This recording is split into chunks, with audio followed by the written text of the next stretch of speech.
Okay, YouTube, Paul Bates Outdoor Adventures, and today I want to talk about the rock lights and the whips that I put in from R1. So I've got these I put the rock lights on last weekend, and then this weekend I installed the whips. They just showed up Saturday. So one thing I want to talk about real quick is why I went with the 3-footers. And the reason I went with the 3-footers is because of the ease of getting them in and out of the vehicle. We go through tunnels like out at Sand Hollow, or if we're out in the trails and we want to pull them off for the trees.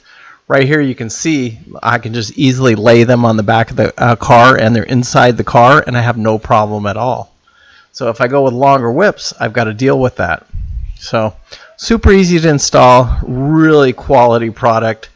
Going with the 3-foot whips here, I'll be able to keep them on the car most of the time. I'll remove them if I'm doing a long trip and I know that I'm going to be in the brush and stuff like that.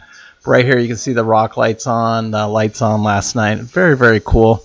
I'll get some really good footage out in the dunes with a better camera and stuff like that. But I just wanted to do a quick video about these guys. It was super easy to install. Had no problem. And I had these pre-mounted. My antennas were already mounted in these locations, so I just remounted them in that location. Anyway, peace out. Have a good weekend. Be safe out on the trails. Paul Bates Outdoor Adventure. Thanks.